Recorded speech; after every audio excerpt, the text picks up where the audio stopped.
sortir, de se protéger du froid. Alors le paysan, c'est beaucoup plus simple que la femme. Il porte la grosse chemise de lin, de toile, très rigide. Il porte les brailles, les pantalons, qui sont courts ou qui sont longs. Quand ils sont longs, ce sont les pantalons, quand ils sont courts, c'est la culotte. Il porte cette pièce de costume qui s'appelle la taillole, qui est en flanelle et qui entoure bien les reins, qui maintient bien les reins.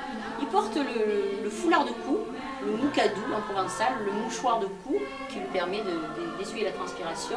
Et il porte sur la tête bien sûr un chapeau pour se protéger du soleil. Ça c'est la tenue d'été. En hiver il rajoutera un gilet et une grosse cape chaude pour se protéger du froid. Voici une chemise d'homme qui est faite dans deux tissus différents. Tout se récupère. On a récupéré un autre morceau de tissu pour finir la chemise, pour qu'elle soit assez longue. Alors voici donc des artisanes, c'est la classe un petit peu au-dessus des paysannes. Elles ont des vêtements qui ressemblent à la paysanne, mais dans des tissus beaucoup plus riches, beaucoup plus colorés et beaucoup plus légers aussi, puisqu'il n'est pas question d'aller au champ travailler dans les intempéries. Donc l'artisane porte une robe en une seule partie, ça s'appelle un tentitou, ça tient en une seule partie. C'est une robe qui est faite dans un tissu de coton à fleurettes, qui est quand même plus saillant. Elle porte aussi des attributs beaucoup plus travaillés. Un fichu sur les épaules qui est dans une mousseline de coton brodée et une coiffe qui est agrémentée d'un volant avec une petite dentelle au bord. Pour les coiffes, c'est pareil, ça ne représente pas un village où... Il y a des villages qui ont des formes de coiffes particulières.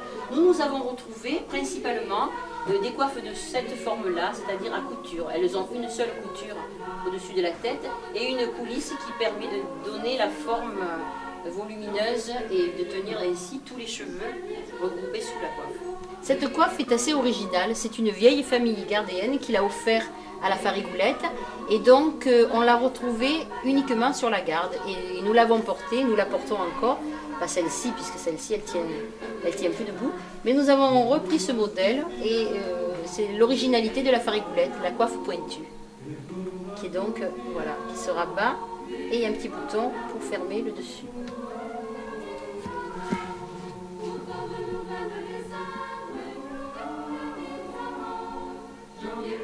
Alors, il y a ensuite cette pièce de costume que l'on retrouve partout, pas simplement pour transporter quoi que ce soit comme les paysans, mais parce que les vêtements se fermaient devant, donc le tablier venait faire la coquetterie et finissait le costume. La machine à coudre date de quelle année?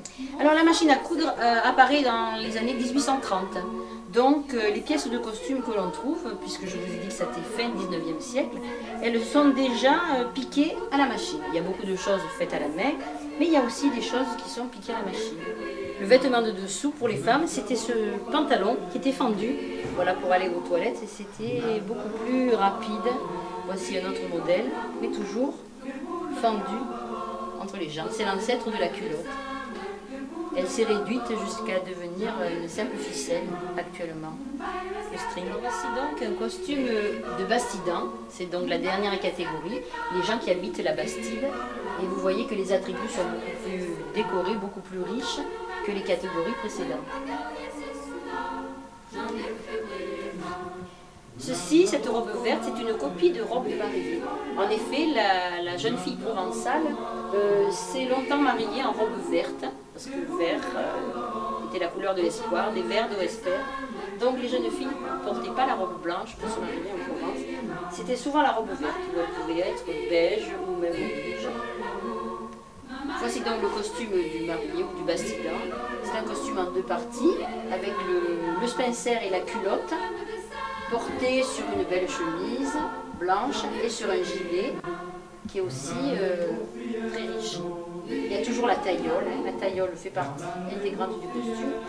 La culotte est donc courte et portée avec des bas.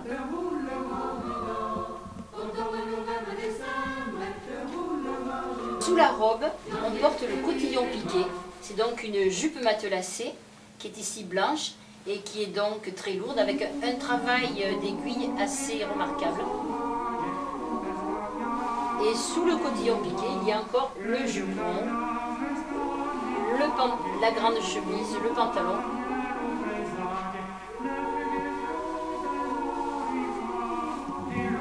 Donc aux mains, cette pièce de costume, ce sont des mitaines. Et sur la tête, une coiffe avec 3 rangées de volants.